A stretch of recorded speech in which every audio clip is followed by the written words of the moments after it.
एक ऐसी IPL team जिसने 8 सालों के अंदर 5 आईपीएल ट्रॉफीज अपने नाम करी हो। एक ऐसी टीम जिसने 2013 से लेकर 2019 तक सारे ऑड ईयर्स में आईपीएल जीता हो। एक ऐसी टीम जिसने इंडिया को प्लेयर्स लाइक हार्दिक पांड्या, सूर्य कुमार यादव, जसप्रीत बुमराह और साथ में रोहित शर्मा जैसे लेजेंडरी कैप्टन दिए। एंड इन्हीं प्लेयर्स ने इंडिया के लिए 3 आईसीसी ट्रॉफीज को भी जीता। यस, मैं बात कर रहा हूँ मुंबई इंडियंस की, उस टीम की जिसने पूरा एक डिकेड डोमिनेट किया हो। लेकिन इस टीम ने सिर्फ डोमिनेट नहीं किया, कंट्रोवर्सीज, डाउनफॉल, हर चीज इसने फेस करी है। लेकिन फिर भी इनका प्राइम सबसे बेस्ट माना जाता है, जहां हमने कमाल के डिफरेंट प्लेयर्स देखे, डिफरेंट मूवमेंट्स देखे और खासकर 5 बार ट्रॉफीज भी देखी। और इसलिए आज हम बात करने वाले हैं प्राइम मुंबई की और जानते हैं how good was prime Mumbai Indians.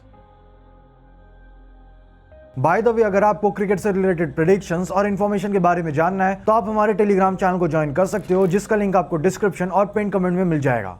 अब उनका जो प्राइम था 2013 से लेकर 2020 तक, उसको समझने के लिए हमें समझना पड़ेगा उनके प्री प्राइम एरा को, यानी कि 2008 से लेकर 2012 तक की टीम की सिचुएशन कैसी थी और आखिर क्यों वो ट्रॉफी नहीं जीत पा रहे थे उस टाइम पर। सो इस कहानी की शुरुआत होती है 2008 में, जब मुकेश अंबानी की रिलायंस इंडस्ट्रीज मुंबई की इस फ्रेंचाइज को $111.9 मिलियन के प्राइस में अपने नाम करती है। एंड 2008 के हिसाब से ये अमाउंट अप्रोक्सीमेटली 441 करोड़ रुपीस की वर्थ रखता था, जो कि उस टाइम की सबसे एक्सपेंसिव टीम भी थी। तो बीसीसीआई के रूल के हिसाब से हर आईपीएल फ्रेंचाइज को ऑक्शन से पहले एक आइकन प्लेयर को साइन करना था। एंड मुंबई साइन करती है the God of cricket Sachin Tendulkar को। और बाद में जब टीम के नाम रखने की बारी आई तो मुंबई के ओनर्स ने तो सोचा था कि टीम का नाम होगा मुंबई रेजर्स, लेकिन सचिन तेंदुलकर को रेजर वर्ड पसंद नहीं आया था एंड उन्होंने सजेस्ट किया कि इसकी जगह पर इंडियंस वर्ड को यूज किया जाए। एंड इसी वजह से मुंबई की टीम का नाम पड़ा मुंबई इंडियंस। और ऐसे करते करते 2008 के आईपीएल का ऑक्शन आ जाता है एंड मुंबई इंडियंस बाय करती है अपने फर्स्ट एवर प्लेयर को eight the price of $850K,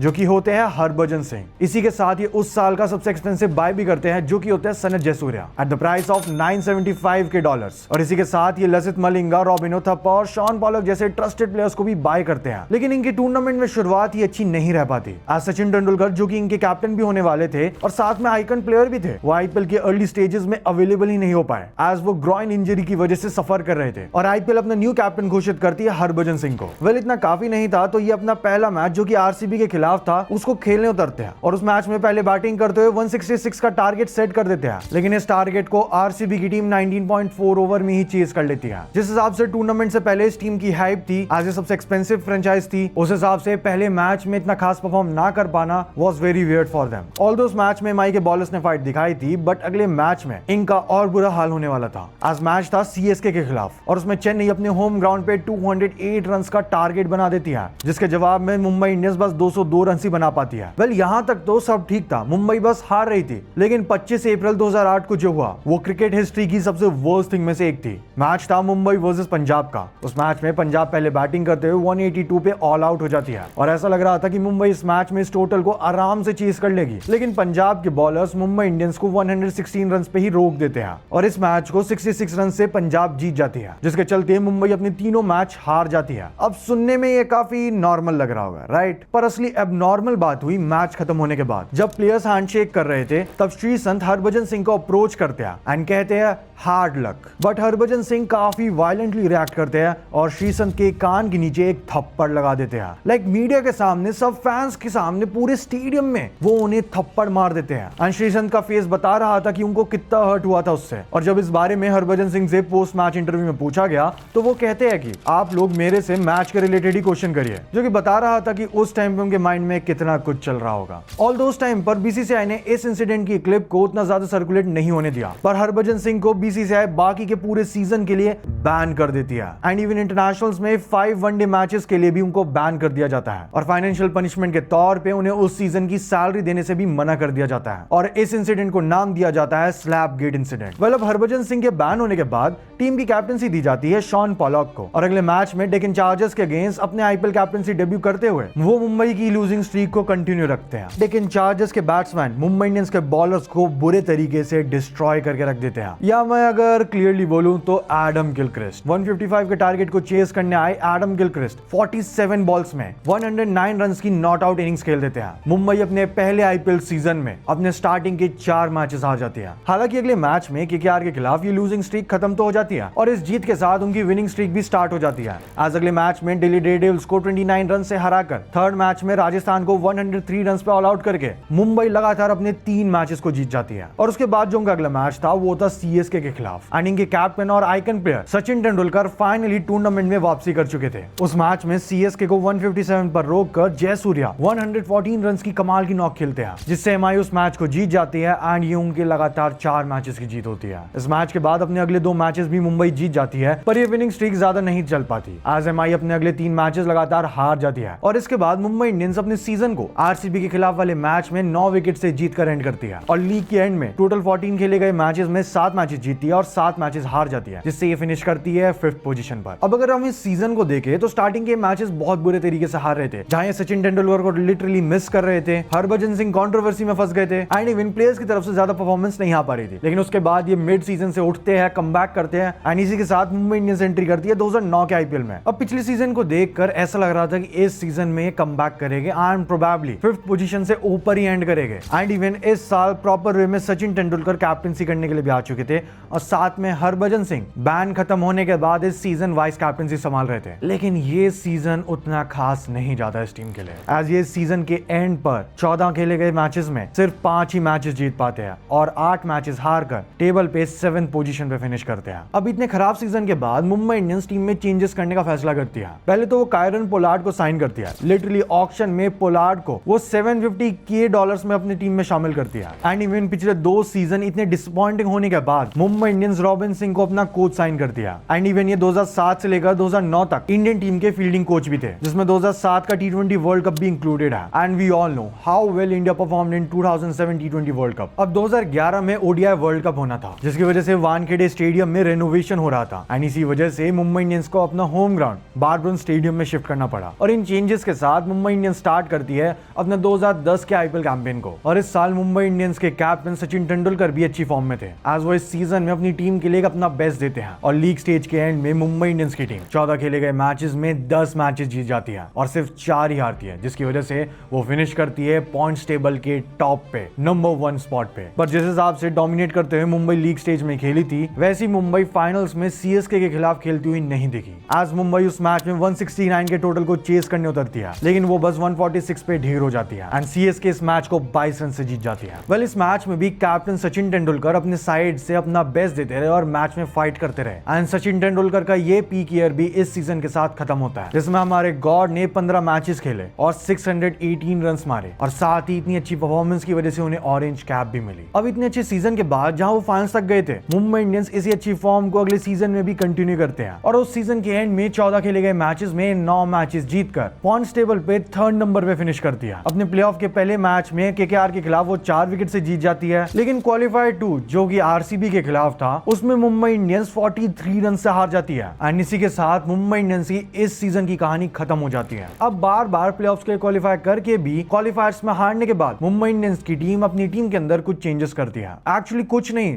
बहुत कुछ। सबसे पहले तो मुंबई इंडियंस सचिन तेंदुलकर से कैप्टनसी लेकर हरभजन सिंह को ट्रांसफर कर देते हैं और साथ में इस साल वो 2011 के अपने बेस्ट बाय रोहित शर्मा को वाइस कैप्टन बनाते हैं और उसके बाद मुंबई इंडियंस काफी साइनिंग और ट्रांसफर भी करती है। आज टेकिंग चार्जेस से प्रज्ञान ओझा को लाया जाता है, रिटायर्ड एंड्रू साइमंड्स की जगह रिचर्ड लेवी को रिप्लेसमेंट में लाया जाता है, जिन्होंने उस टाइम पे फास्टेस्ट एवर T20 सेंचुरी भी मारी थी। वहीं आरपी सिंह को डोमेस्टिक के बेसिस पे ऑक्शन में खरीदा जाता है एंड इवन मिचेल जॉनसन भी इस टीम का हिस्सा बनते हैं। हालांकि वो 2012 का सीजन इंजरी की वजह से मिस कर देते हैं एंड मिड सीजन में इनके रिप्लेसमेंट के तौर पे एमआई ड्वेन स्मिथ को लाती है एंड इन्हीं चेंजेस के साथ स्टार्ट होता है मुंबई इंडियंस का 2012 का सीजन। इस साल मुंबई टोटल 16 मैचेस खेलती है, जिसमें से वो 10 मैचेस जीतकर टेबल के 3rd पोजीशन पर फिनिश करती है और उनकी इस सीजन की मेन हाईलाइट रही थी उनकी कमाल की बॉलिंग, जिसने कई बार अपने ओपोनेंट्स को ऑल आउट भी किया। 3rd नंबर पे फिनिश करने के बाद मुंबई इंडियंस एंट्री कर लेती है प्लेऑफ्स में, जहां एलिमिनेटर मैच में वो भिड़ती अपने arch rival Chennai super Kings से। लेकिन ये एलिमिनेटर मैच एलिमिनेटर जैसा लगा ही नहीं, क्योंकि पहले बैटिंग करते हुए सीएसके मुंबई इंडियंस की बॉलिंग के सामने 187 रन बना देती है। ये वही बॉलिंग थी जिसने इस पूरे टूर्नामेंट में डोमिनेट किया था एंड ये अब जब सबसे ज्यादा नीड थी वहां ये फेल कर गई और इसके जवाब में मुंबई इंडियंस की टीम सिर्फ 149 रन ही बना पाती है और सीएसके इस मैच को 38 रन से जीत जाती है एंड मुंबई इंडियंस की इस सीजन की जर्नी भी यहीं पर खत्म हो जाती है। और ये मैच मुंबई इसलिए नहीं हारी थी क्योंकि उनकी बैटिंग फेल करी थी, बल्कि ये मैच मुंबई इसलिए हारी थी क्योंकि सीएसके ने मुंबई इंडियंस के 2012 के बेस्ट बॉलर लसित मलिंगा को अटैक किया था और उनको 4 ओवर में 41 रन मारे थे। और मैं इनको मुंबई का बेस्ट बॉलर इसलिए कह रहा हूं क्योंकि उन्होंने उस सीजन में 14 14 मैचेस में मुंबई के लिए 6.31 की इकोनॉमी के साथ 22 विकेट लिए थे। अब इस सीजन गिनती के कुछ प्लेयर्स चलने की वजह से मुंबई इंडियंस ऑक्शन में काफी चेंजेस करती है। एज वो उस टाइम के सबसे ग्रेटेस्ट कैप्टन रिकी पॉन्टिंग को $400K में अपनी टीम में लाती है और वहीं ग्लेन मैक्सवेल को $1 मिलियन में अपनी टीम का पार्ट बनाती है। साथ में मिचेल जॉनसन को भी टीम में लेते हैं जो कि इस साल खेलने के लिए फुली फिट हो चुके थे और इन्हीं चेंजेस के साथ एमआई तैयार हो जाती है 2013 के अपने सीजन को खेलने के लिए। एंड साथ ही इस सीजन की एक और हाईलाइट थी कि ये आज के गोट उसी साल अपनी टीम में लाते हैं एंड यहीं से स्टार्ट होता है मुंबई इंडियंस का वो अल्टीमेट प्राइम। आज पहले मैच में आरसीबी से बस 2 रन से हारने के बाद मुंबई इंडियंस की ये टीम अपने अगले 3 मैचेस में डोमिनेट करती है। मुंबई इंडियंस एक स्टेटमेंट दे देती है कि ये साल सिर्फ उनका है और वो इस बार पहले की तरह क्वालिफायर में चूक नहीं करने वाली। पर अगले 2 मैचेस राजस्थान से 87 और फिर दिल्ली से 9 विकेट से हारने के बाद मुंबई इंडियंस के कैप्टन रिकी पॉन्टिंग अपने पुअर फॉर्म के चलते खुद को ही ड्रॉप कर देते हैं और उनके इस डिसीजन को एमआई की मैनेजमेंट रिस्पेक्ट करते हुए उन्हें ड्रॉप कर देती है और फिर कैप्टन बनाया जाता है रोहित शर्मा को और फिर स्टार्ट होता है द रोहित शर्मा एरा। पर 24 अप्रैल 2013 को रोहित शर्मा करते अपनी कैप्टनसी का डेब्यू, वो भी केकेआर के सामने, और क्या ही लाजवाब डेब्यू रहता है। एज 160 रन की चेज में रोहित शर्मा 34 रन की एक इनिंग खेलते हैं जिस वजह से मुंबई इंडियंस ये मैच 5 विकेट से जीत जाती है और ऐसे ही करके मुंबई इंडियंस अपने अगले 2 मैच जीत जाती है, पहले आरसीबी से 58 रन से और फिर पंजाब से 4 रन से। लेकिन पंजाब वाला ये मैच थोड़ा स्पेशल था। आज इस मैच में रोहित शर्मा अपनी मेड इन कैप्टन 50 भी मारते हैं और खेल देते हैं कमाल की कैप्टन नॉक और बना देते हैं 39 बॉल्स में 79 रन की एक नॉट आउट कमाल की इनिंग जिसमें उनका स्ट्राइक रेट था 202.56 का। एंड ऐसे ही करते हुए रोहित शर्मा अपनी कैप्टनसी में मुंबई इंडियंस को अगले 6 मैचेस में 5 मैचेस लगातार जितवा देते हैं। एंड ऐसे करते करते इस सीजन के अंदर मुंबई इंडियंस लीग स्टेज के एंड में 16 खेले गए मैचेस में 11 विंस के साथ सेकंड पोजीशन पे फिनिश करते हैं और सीएसके के खिलाफ क्वालिफायर 1 में अपनी एंट्री कर लेते हैं जो कि उनकी आर्च राइवल भी है। और हर साल की तरह इस बार भी सीएसके मुंबई इंडियंस को क्वालिफायर में वन साइडेड तरीके से हरा देती है। आज उस मैच में चेन्नई बनाती है 192 रन जिसके जवाब में मुंबई इंडियंस की ये टीम 144 रन पे ऑल आउट हो जाती है और ऐसा लग रहा था कि मुंबई का कैप्टन चाहे कोई भी हो लेकिन सीएसके के खिलाफ मैच में ये कभी प्लेऑफ्स में जीत ही नहीं पाएगी। But Rohit Sharma took it personally. आज क्वालिफायर 2 में राजस्थान रॉयल्स को मुंबई इंडियंस 4 विकेट से हरा देती है और फिर मुंबई इंडियंस एंट्री करती है फाइनल मैच में जो कि मुंबई इंडियंस का दूसरा फाइनल मैच था आफ्टर 2010 एंड उसमें भी ओपोनेंट सेम थी, चेन्नई सुपर किंग्स। इस मैच में मुंबई इंडियंस पहले बैटिंग करते हुए 148 रन बनाती है जिसको डिफेंड करने आई मुंबई की बॉलिंग सीएसके को बस 125 रन पे रोक देती है और ये मैच मुंबई इंडियंस 23 रन से जीत जाती है और साथ में जीत जाती है अपना पहला आईपीएल ट्रॉफी। ये सीजन इसलिए भी खास था क्योंकि इस सीजन के बाद सचिन तेंदुलकर रिटायरमेंट ले लेते हैं एंड मुंबई इंडियंस ने अपने सारे कॉलम्स भी टिक कर लिए थे अब तक। लाइक इस सीजन में रोहित शर्मा ने 19 मैचेस में 538 रन बनाए थे, वो भी 131 के स्ट्राइक रेट के साथ, जो कि लिटिल उनके कैप्टनसी वाले कंट्रीब्यूशन को साफ साफ बता रहा था। वहीं बॉलिंग में मिचेल जॉनसन ने तबाही मचा रखी थी। आज उन्होंने 17 मैचेस में 7.17 की इकोनॉमी के साथ 24 विकेट लिए थे। वहीं मिडिल ऑर्डर में तो पोलार्ड ने सब संभाल ही रखा था जिस वजह से 2014 के आईपीएल में मुंबई इंडियंस अपनी पूरी टीम को रिटेन कर लेती है और सचिन तेंदुलकर की रिप्लेसमेंट में वो टीम में लाते हैं माइकल हसी को। And honestly speaking defending champion के रूप में ये टीम बहुत सॉलिड लग रही थी लेकिन कई बार एक्सपेक्टेशन के हिसाब से रियलिटी नहीं होती क्योंकि ये साल एमआई के लिए कुछ खास नहीं जाता एज अपने पहले 5 मैचेस लगातार हार जाते हैं। डिफेंडिंग चैंपियन की न्यू सीजन में ही शुरुआत इतनी खराब हो रही थी। हालांकि इसके बाद एमआई कमबैक तो करती है जब वो अपने अगले 2 मैचेस पंजाब और आरसीबी के खिलाफ जीत जाती है। पर ये आरसीबी वाला मैच इस जीत के लिए नहीं बल्कि एक कंट्रोवर्सी की वजह से जाना जाता है। तो आरसीबी वाले मैच में आरसीबी की साइड से 17th ओवर मिचेल स्टार्क डाल रहे थे तो वो पोलार्ड को बाउंसर डालते हैं जिस पर पोलार्ड हुक खेलते हुए मिस कर देते हैं एंड मिचेल स्टार्क अपने फॉलो थ्रू में पोलार्ड को कुछ कह देते हैं जिस वजह से पोलार्ड को काफी गुस्सा आ जाता है एंड जब नेक्स्ट बॉल पर मिचेल स्टार्क अपने रन अप पर होते हैं तो पोलार्ड साइड हो जाते हैं, ये शो करते हुए कि वो अभी रेडी नहीं है खेलने के लिए। पर गुस्से में मिचेल स्टार्क पोलार्ड की तरफ बॉल थ्रो कर देते हैं और फिर पोलार्ड भी अपना बैट स्टार्क की तरफ फेंक देते हैं। वो तो अच्छा होता है कि उनका बैट उनसे स्लिप हो जाता है वरना स्टार्क को सीरियस इंजरीज भी हो सकती थी। और इस मैच के बाद मुंबई इंडियंस सीएसके के अगेंस्ट 4 विकेट से हार जाती है पर वो अपने अगले 6 मैचेस में 5 मैचेस जीतकर मुंबई इंडियंस 14 मैचेस में 7 मैचेस जीत जाती है जिसकी वजह से वो फिनिश करती है 4th पोजीशन पर और क्वालिफाई भी कर जाती है। लेकिन वो 4th पोजीशन पर इतनी इजीली नहीं आ पाई थी। आज 2014 के लीग स्टेज में अपनी आखिरी मैच में राजस्थान के खिलाफ मुंबई को टारगेट मिलता है 190 का और अगर मुंबई को क्वालिफाई करना था प्लेऑफ्स के लिए तो उन्हें इस टारगेट को एग्जैक्टली 14.3 ओवर में चेज करना पड़ेगा। आज इस मैच में मुंबई बहुत हार्ड ट्राई कर रही थी बट स्टिल 14.3 ओवर में चेज करना इम्पॉसिबल सा लग रहा था। फिर एक चीज बताई जाती है सबको कि अगर मुंबई इस बॉल पे बाउंड्री मार देगी तो Mumbai can still qualify and we all know what happened on the next ball. Strike पर थे आदित्य तरे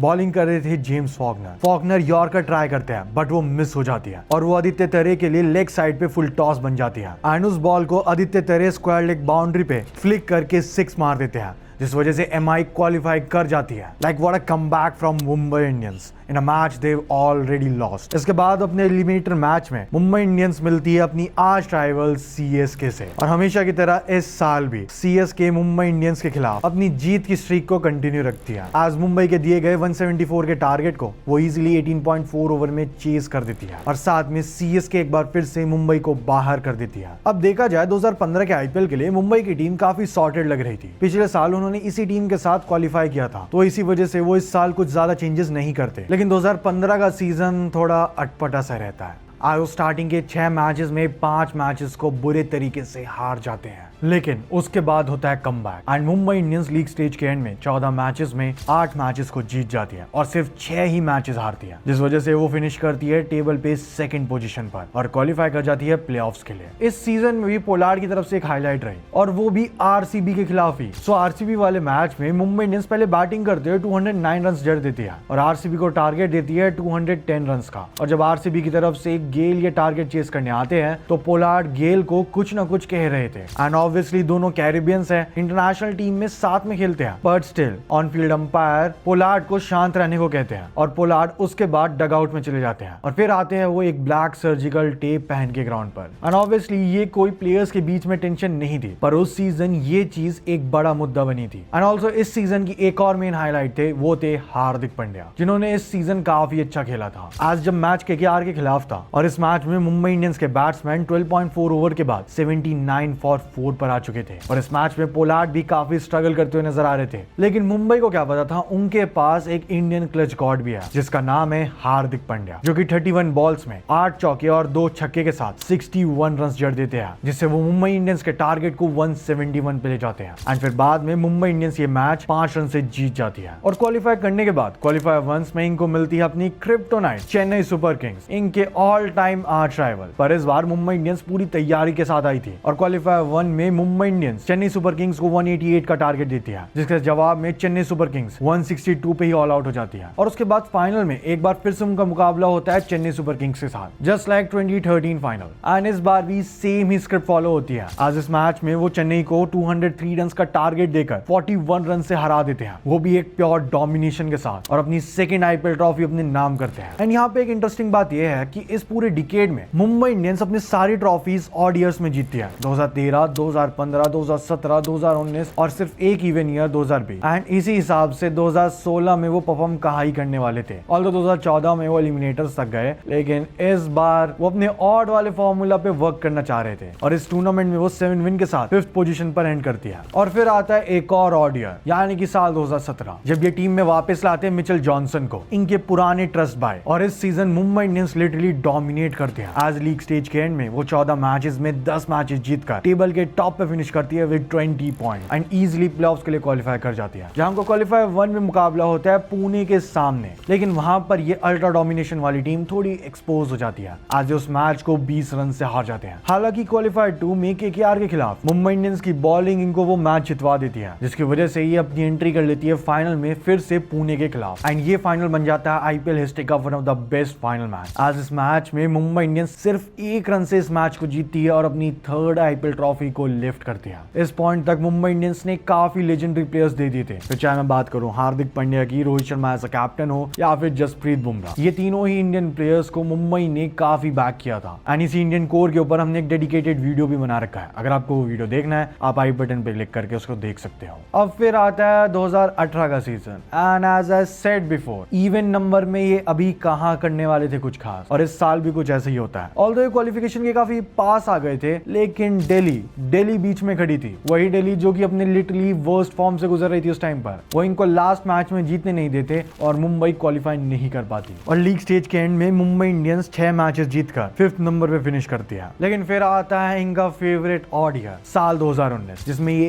एक बार फिर से 2017 की तरह अपना अल्टीमेट डोमिनेशन दिखाती है and as I should say ये पीक मुंबई इंडियंस थी, जहां ये 14 मैचेस में 9 मैचेस जीतते हैं और 18 पॉइंट के साथ टेबल के टॉप पे फिनिश करते हैं। और फिर क्वालिफायर 1 में एक बार फिर से भिड़ते अपने आर्च राइवल सीएसके से, जहां उस मैच में ये सीएसके को 131 पे रोक देते हैं और फिर 132 के टारगेट को सिर्फ 18.3 ओवर में ही चेस करके फाइनल में अपनी जगह पक्की कर लेते हैं। और फिर उस फाइनल मैच में 2017 वाला फ्लैशबैक फिर से दिखा। आज उस मैच में जब लास्ट बॉल पे 2 रन चाहिए थे तो शार्दुल ठाकुर स्ट्राइक पर थे। रोहित शर्मा मलिंगा के पास जाकर उन्हें बोलते हैं कि स्लोअर बॉल डाल के देखो, एंड मलिंगा बीइंग मलिंगा जो कि अपनी स्लोअर यॉर्कर के लिए जाने जाते हैं, वो ठीक वैसे ही करते हैं and LBW। Shardul Thakur out हो जाते हैं, सीएसके इस मैच को हार जाती है एंड एमआई अपनी चौथी आईपीएल ट्रॉफी जीत जाती है। इस पॉइंट तक मुंबई इंडियंस आईपीएल की सबसे सक्सेसफुल टीम बन चुकी थी, जिनके पास 4 आईपीएल ट्रॉफी थी एंड इसी के साथ उन्हें लोग अंपायर इंडियंस नाम के एलिगेशन से भी बुलाते थे, क्योंकि कई बार अंपायर से रिलेटेड कंट्रोवर्सीज भी हुई। लेकिन फिर भी we can't deny the domination this team had. और फिर आता है साल 2020, जिसमें लोग एक्सपेक्ट कर रहे थे कि ये टीम बस ऑड नंबर में खेलती है तो इस बार कुछ खास नहीं करेगी। लेकिन यू वोंट बिलीव, इस सीजन लिटरली पीक मुंबई आ चुकी थी, प्राइम का भी प्राइम मुंबई, जिसके ऊपर हमने एक डेडिकेटेड वीडियो बना रखा है। अगर आपको वीडियो चेक करना है आप चैनल पे चेकआउट कर सकते। But now coming back to this video, auction में Mumbai Indians Quinton de Kock और ट्रेंट बोल्ट को टीम का पार्ट बनाती है और साथ में उस सीजन में अपना अल्टीमेट डोमिनेशन भी दिखाती है। आज वो एक बार फिर से 14 में से 9 मैचेस जीतकर टेबल के टॉप पे फिनिश करती है 18 पॉइंट्स के साथ। And honestly